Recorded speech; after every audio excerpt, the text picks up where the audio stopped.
بسم الله الرحمن الرحيم والصلاة والسلام على أشرف الأنبياء والمرسلين. السلام عليكم جميعا. My name is Maryam Al-Tayyib. I'm currently a PGY2 at King Faisal Specialist Hospital and Research Center in Riyadh under the Pediatrics program. Today I want to share with you a project that I've been working on, inshallah, and in terms of the residency program itself, in terms of daily organization. I really hope that you find it helpful. So what I've developed is a residency organization program in order to help you organize your rotations, your daily tasks, as well as incorporated that with the rotation clinical competencies that were developed throughout the last year. So without further ado, please do allow me to share it. This is what I've previously developed in the past few years, which is a Productivity Hub template. And I do have a video showing how to use Notion, just a general tutorial. But if you go to this main page, you can find different sections here, as well as clerkship templates and other things, med school notes, and another video I made on time management. But the key point in question today is going to be the Pediatric Hub. And so this is a template I've developed in order to allow us to track not only day-to-day tasks, as well as research projects, additional projects and growth opportunities, but more importantly, having a better idea on how to organize patients day to day. It can help in junior level, definitely in terms of our R1s and our R2s, as well as senior, which you'll see in a second. It helps to organize patients in terms of the resident distribution, and that can be helpful, especially if someone is post-call, just to make sure our distribution is equal. And so once you open the page, this is what you're going to see, Pediatric Hub template, and you're going to see a bunch of different buttons here. So this is just X being whichever year you're in. So currently I'm in PGY2, so I could fill it in just like that. And just as a quick overview, Notion is essentially about different Excel sheets that you can view in different ways. And each thing can be an individual page. So it's quite versatile because you can put bullet points in there. You can put images, links, embed PDFs, embed Word documents. So it really is very versatile. And the best part is that you can cross-link them between different pages and they're going to show up. They're going to be edited immediately across all those different views, as well as you'll be able to access it throughout all your devices. So if you update something on your laptop, you're going to find the same thing updated on an iPad, on your phone, and so forth. So even, unfortunately, it has happened. I've had my laptop die on me during rounds, and I can just continue to take the same notes on the same page on my phone, for example. And so I'll start by showing you the inpatient rotations, as this is usually a bulk of what we do. So for example, you would open Team A. The way I formatted it here is you can see these are quick links. We have Lexi, our drug formulary. You have Open Evidence, which is essentially AI that gives you answers from evidence-based resources. So this is very helpful, as well as PediaGPT, developed by our very own resident, Dr. Badr Al-Yusuf. Ambos, this is our newest initiative, Pediatric MCQs Daily, where we post 3 daily MCQs in relation to the topic of the week. This week is endocrine, as well as our educational committee library. So here you'll find all of our resources, our lectures, as well as different textbooks and things like that. So these are just quick links to be available for you guys. Here as well, we have a to-do list in the section I called Get It Done. So what this is a toggle. If you click this button, it's just gonna create like almost like a drop-down menu.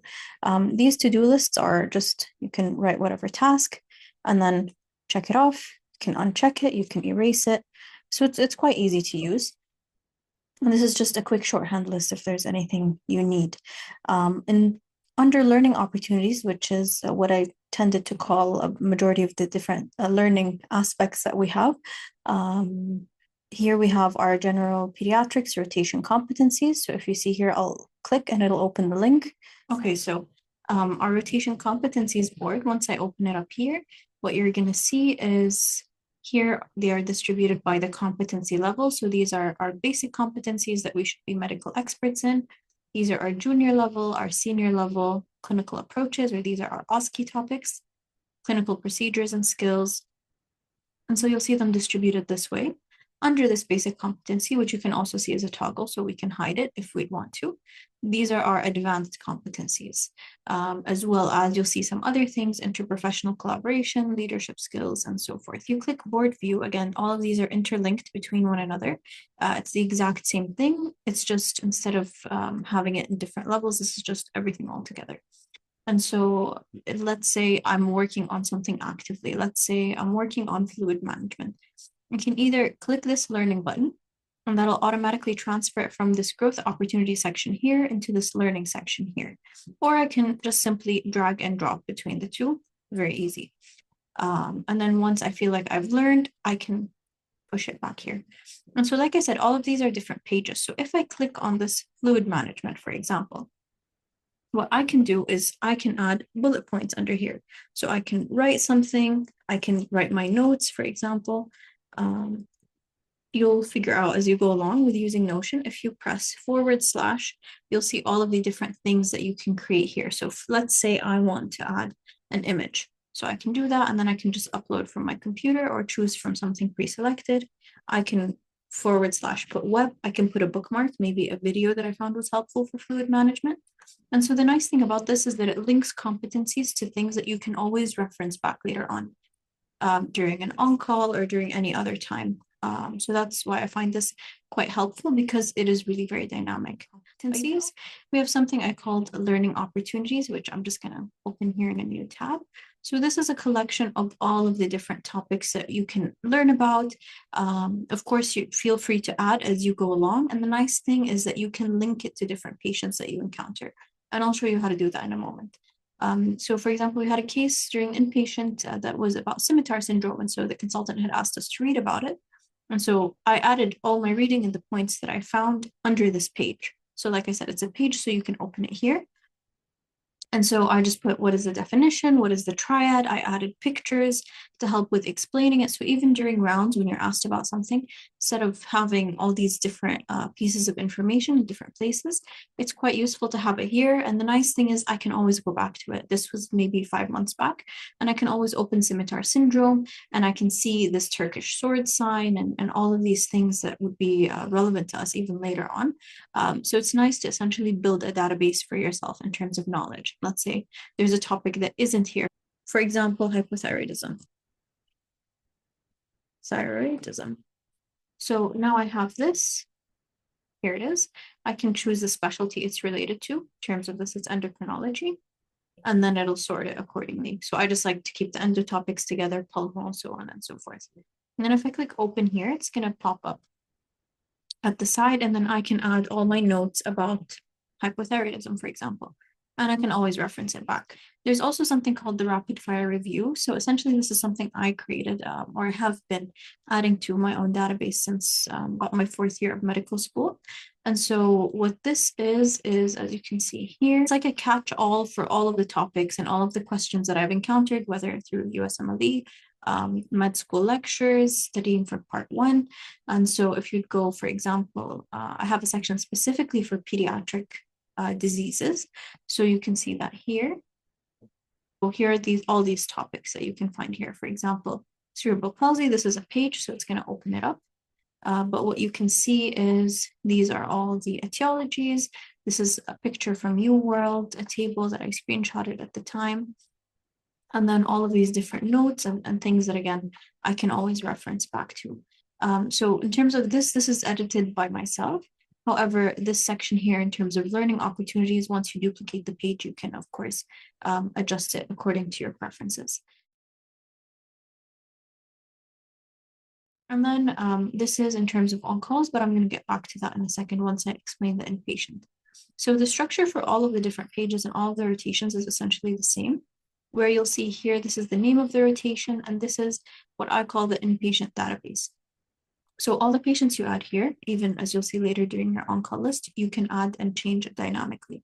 And so I have them grouped in different ways. So these are all the general pediatric patients. You can categorize them by admission status, which is just here, resident distribution, by ward or location, and by service. But in terms of us, this is not really necessary. So what I can do, let's say I don't want this view, I can hide it, or I can just delete it. As well as this one, feed. I don't need this feed view. And so what happens in this case, I find the resident distribution much easier for you guys as seniors. If you are planning on using it, you don't have to use all the data, which I'll show you in a second. But let's say Dr. A has patient X or patient 1. This doctor is post-call, so I can see that, for example, Dr. Z has no patients, and I can just switch them back and forth between them. So it's quite easy in terms of that organization, even if you don't want to use the whole template that I'll show you underneath. And so let's just go back to this patient. You'll see all of these different sections here. So what you can do is you can choose to use these in order to fill in the patient info. Mainly, I have them for on-call scheduling, which you'll see in a second, or on-call endorsement. But what you can do is you can see this. So you have patient, consultation, ER, complex care. So what these are essentially just templates. So the one I'm most commonly using is just called patient. For now, what I'm going to do is I'm just going to maximize it, open it in a full page so that you can really see all the elements as best as possible. So here, this is the chief complaint or reason for admission. You can put the type of admission. Is this an elective, ER, transferred from PICU, or just referred directly, or from another service? This is a section where you can just put the full patient history if you want to. Here, I like to write important updates, specifically things that were going on day to day with the patient during the round, or you can even change this and write it as active problem list. Medications, hydration status, and what I think is helpful for our day to day is our SOAP notes, or how to write our SOAP notes. So this is a daily update. So let's say today is, I believe, the 21st. So I would do 21/10. For example, I don't need to write 2025, we know the year. And so you can just generally fill in subjective, objective, labs, physical exam, what's going on with each patient, your assessment, and just notes for the plan and any educational points. And then you can take this and copy paste it into PowerChart if you are planning on using this format. It just makes it easier, especially to present during rounds and go day to day and just keep organized in that way. This is, again, just another shorthand list for the to-do list. You can just check them off, but you don't have to do it. This is just there if you'd like it. And these are the learning opportunities that we talked about. Exact same pages that we have before. It's just over here. The reason I say this is very dynamic is if you fill in anything from these fields, let's call them here, they will show up when you look at our big table for our on-call list. So one thing that I find helpful is, yes, you can use this checklist for your current tasks, but I like to use this one just because it shows up on the main page, so it's easier. So let's say this patient, I need to write the progress note for. For example, we need to check on the medications and we're working on the oxygenation. So once I go back to my team A rotation over here, you're going to see those tasks show up. So it makes it easier to track. And again, you can track the resident responsible. Let's say this patient is in ward, let's say, for example, B3, but I don't have that. Let's say B38. Okay. So once I go to our other view, so by ward, you'll see this patient is in B38 and they will organize in numerical order. Same for other patients in L2, B1, and let's say this patient, for whatever reason, moved toward to the ER, then move to L2. It's just very easy to move them back and forth in order to help track where your patients are. And then this would be by admission status. So this patient I put as new admission. If it's an active patient, I can move here. If this patient is for discharge, I can put here, which also helps to plan ahead for the next day and know who you need to be ahead of in the morning. Make sure you have your reconciliation for and your discharge summary and so forth. The last thing that we do have is if you have your task here put as discharge summary, it's going to show up on your main page. I'll show you here. Yes, if I have my task as discharge summary and I go back to my Pediatric Hub homepage, what you're going to see is that it's going to automatically show up here. So it'll tell me that, hey, this is a discharge summary that you need to finish, and it won't go away unless I physically remove the discharge summary current task. So let's say I finished it, I just tick this off, and you'll see that the patient disappeared from this section. Nice. It's the same template that goes for the other subspecialty rotations. The only difference is here is we have it by service. So you'll see who are the endocrine patients, pulmonary patients, rheuma, cardio we don't need. So let's say this section I don't want to have, so I can just hide group. Same with complex care. We don't need this, so I would hide the group. So in this case, I'm only keeping these services that I want.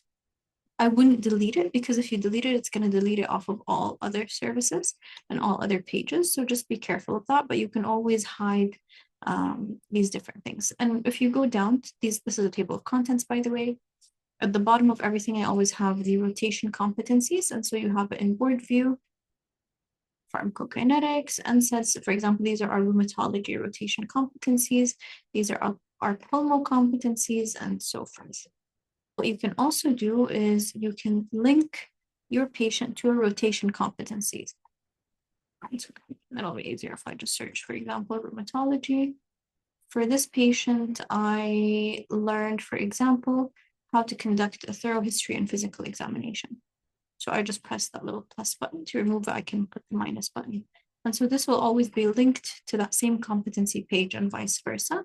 And you can do the same thing for your learning opportunities. And if there isn't one, you can just say, for example, rheumatologic evaluation. And if there's no page available, you can just click new. And so this created rheumatologic evaluation, for example. And so this is always going to be helpful because even once a patient is discharged, you'll always have that either clinical competency linked to that patient. So you can always remember, always go back, see what was the history, what did I learn, where could you improve in the future, as well as for maybe research purposes later on, it's going to help to keep track of who had what. In relation to, for example, if I wanted to do a paper on scimitar syndrome and it was linked to my patient, I'd know, oh, okay, this patient had that, for example. All right, and so this is just our general template in terms of our inpatient rotations. We have our primary care rotations work similarly as well. And so what that looks like, same thing from up here. The only difference is that now this is a clinic schedule. So you have your weekly clinic calendar, where, for example, I can say, today I had a clinic. I'll just call it a clinic. I can put the specialty. Let's say it was, this is well baby. So let's say general pediatrics clinic. I can choose the consultant. If they're not here, again, you can always add them. Let's say Dr. Khalid Al-Ghamdi in the morning. And again, you can link your clinic to specific rotation competencies if you want to. I have this template called clinic if you do choose to use it. And what happens here is once you open it up, just give it a second because it's loading the template. It's going to have a template to show you all the patients that you encountered in this day.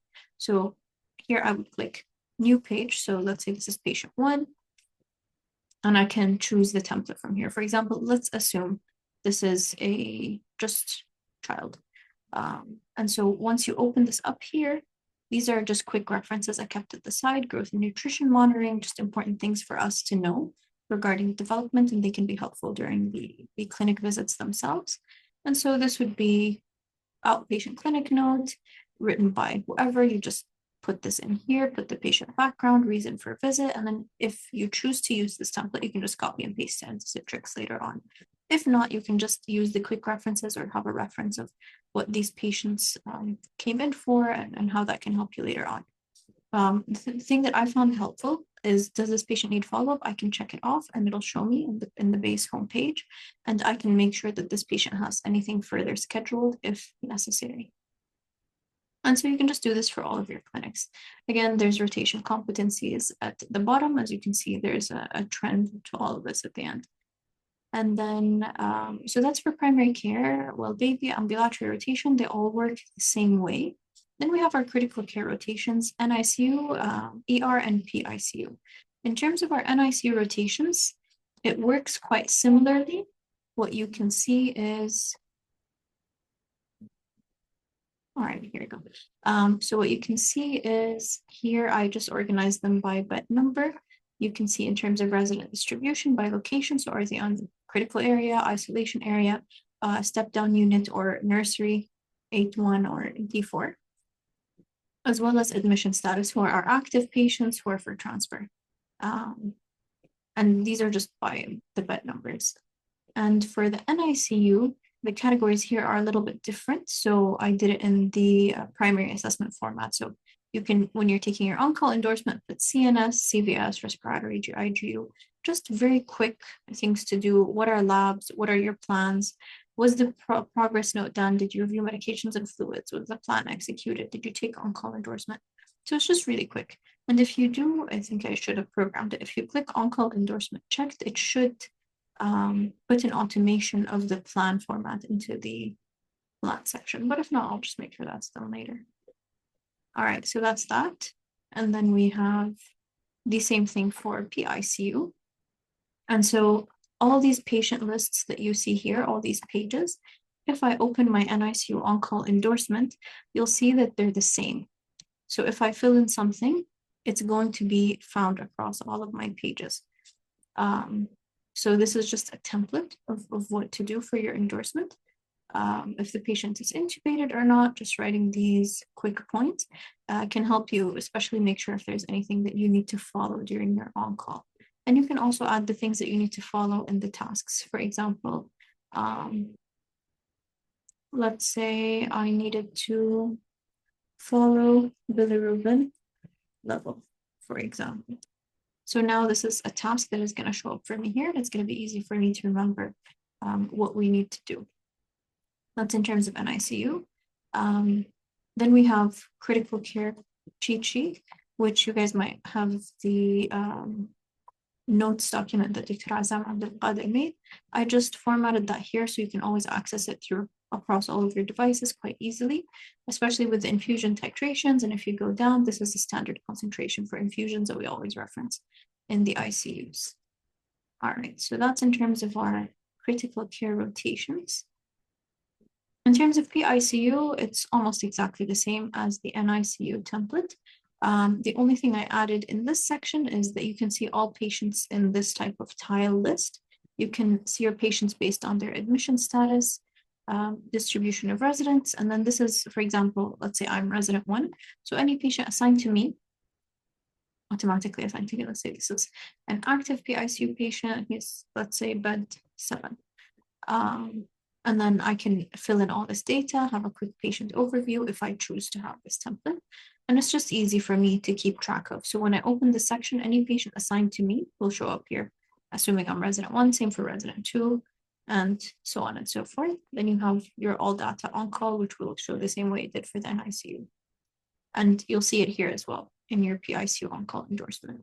So anything I change, you can see this I called bed 7 automatically updated here. So that's why I find it quite useful that it syncs across everything.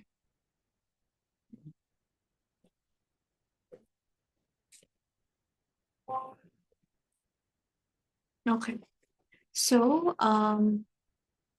here we have our consultations, which is just for all of these rotations individually. And what I did is I put a section for inpatient consultations. They all work the same, by the way, and they're all synced with your inpatient database. So this would be anyone, if the consulted service is gastro, and you can see what service they're consulting you from, assuming that this is what you're following, based on the admission status, and that this is just any patients are admitted currently under gastro. And then you can see here the same clinic schedule, and again, it syncs across all your devices. And this is the same clinic that we added in the ambulatory one. And here are competencies. So I hope that was maybe a bit of extensive, but clear, inshallah, overview of how to use this database. I added the external rotations as well, cardio, neuro, developmental, and medical genetics in a similar format.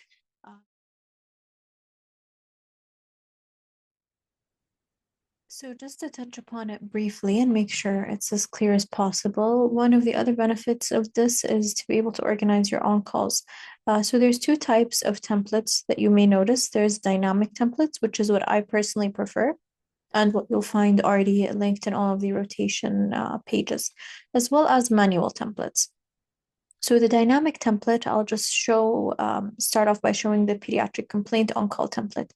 And the benefit of this is that any page that you already have linked within the system, any active patient, let's say that you, for example, you're covering Team B, which is gastro, nephro, and ID. So any of those patients that are already inpatient will automatically show up here. And so you'll see, for example, the sample patient that we put bed 8 for discharge is already here. So these patients that show up are just from Team A General Pediatrics. The ones here will just be from Team A Complex Care, A Sub, and we'll show you the primary service, Team B, and the allergy. So what that would look like is, let's say, for example, just for the sake of showing you, I would like to add a patient. So this patient is under endocrinology. And I can fill in whatever details I want to. Okay, let's say for the brief history of this patient, let's say this is a 12-month-old with recurrent, recurrent hypoglycemia, for example. Just making this up. Reason for admission is for critical fast or critical sample testing. And so the current active issue, I can put in whatever. For on-call, let's say, what are the important things I need to do or I need to follow? Critical sample to be taken,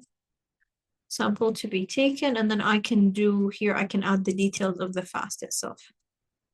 Whatever it is, I can just add it. In order to do a new line, you can't just, if you press enter, you'll see it disappears. You have to press option, enter, or a command, sorry, enter. One of the two. Should be option. Well, whichever. I think it's not working because it's sharing via Zoom.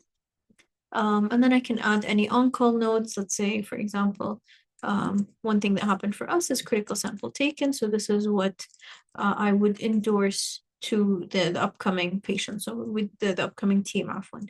So for example, ketones were positive at bedside, which is very important for us to rule in or out hyperinsulinism, for example. And this is what we had. This was an active patient, and that was our current task. So let's say the patient who had was fasting, for example.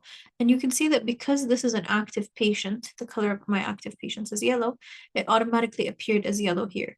And so this is helpful because let's say if I had another patient that was for discharge, it would appear blue. So just visually, it's easier to differentiate between them all.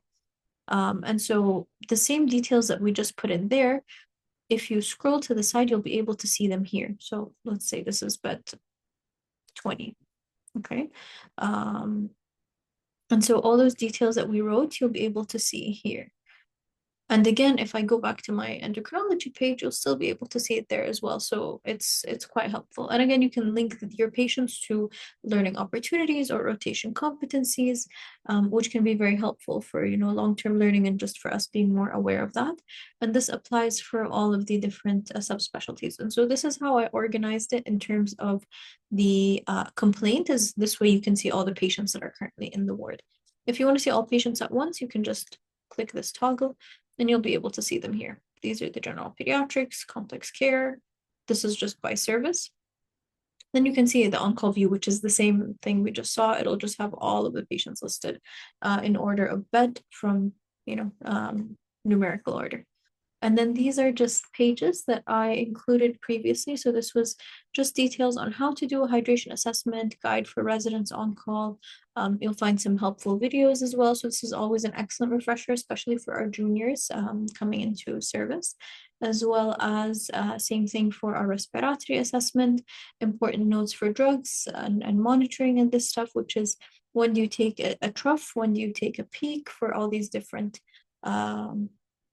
drugs and what are our therapeutic targets. You can, of course, always find this on our drug formulary as well, but this is just helpful to know. So this is for our complaint on-call template, very briefly. Same goes for the pediatric admission on-call in terms of adding everything. However, the difference here is that majority of them you'll keep as new admission. And you can also see what are the patients that are actively being managed in the ER, or for example, the ones that are in L2. But you can add them in a similar format, and it just helps for you to take endorsement as well as give endorsement later on. The last two templates are NICU on-call templates, which is similar to what I showed you guys before. This is just in the critical area beds that we have 9 to 19. I'm not sure if it's any different now with the new NICU temporarily being in the old PICU. But anyway, it just helps you organize it nonetheless. Same with the isolation area here. Here you'll see the ones in NI2 as a step-down unit, and these are all the patients for the nursery. For the nursery patients, I included, other than this, you'll see this template here. Background of the patient, what are the risk factors? So it's just kind of a mental checklist for you to be able to ask about when going through the patient's file and the mother's file, and to know what's important in terms of maternal history and all this stuff. And this is just consultations I've done. I included as well a section here on discharge planning, just to help to see if the breastfeeding education was done. Did you do full neonatal examination? Was the forelimb oxygen taken for congenital heart disease screening? So just all of these things to check off mentally as you go throughout your labor and delivery. And then we have, so these are our dynamic templates. And so you can see why I prefer this, because if you edit something on, let's say, the main NICU page throughout the day, it'll all automatically show up here in your endorsement. However, if you're not a big fan of these templates for your dynamic endorsement, what you can do is you can do your normal or your manual on-call templates. And so this would just be, I'm manually saying, let's say this is patient Muhammad, for example, and he's in ER مثلا, or this is for admission, yeah. So let's say he's in ER, he's in B1 bed 37, for example. So this is an ER admission. I can put the location, name of the patient, the staff one would be admitting service. So let's say GP. And then here, same thing, I can add the brief history. I can write the events and notes, but everything I write here will be just in one place at a time. It's not going to sync between here and other places. So that's just to keep in mind. However, I still found it helpful nonetheless. And this is the template I was using for a majority of my R1. This is how I color coded things. This is nothing for on-call, reassessment, lab, or drug level. This is just how I would add it. This is for the admissions, and then same goes for the complaint.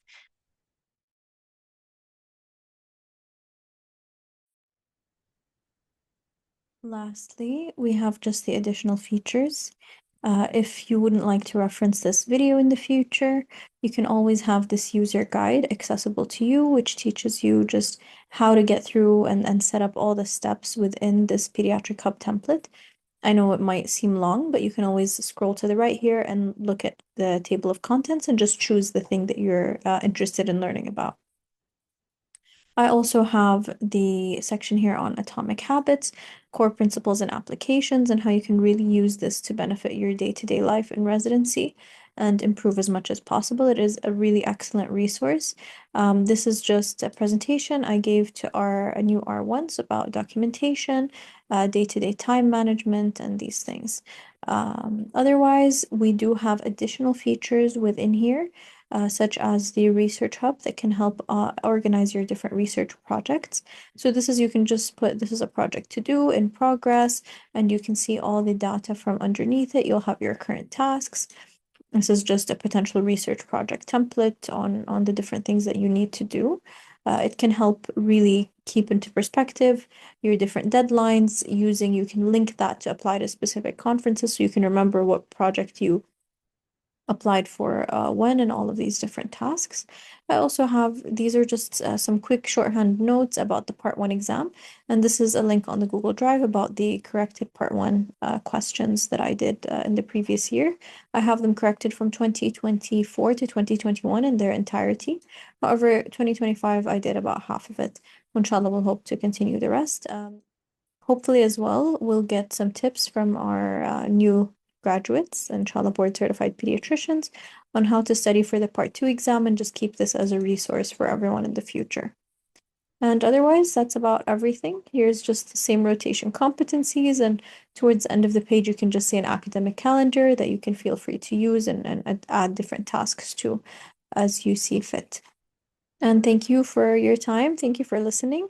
I hope this was helpful, and I wish you all the best. If you have any questions regarding how to use the template, if you have any feedback, of course, I'm always open to hearing from you and making this a shared resource for everyone and continuing to improve it from here on out in the future. Thank you and have a lovely day. Ma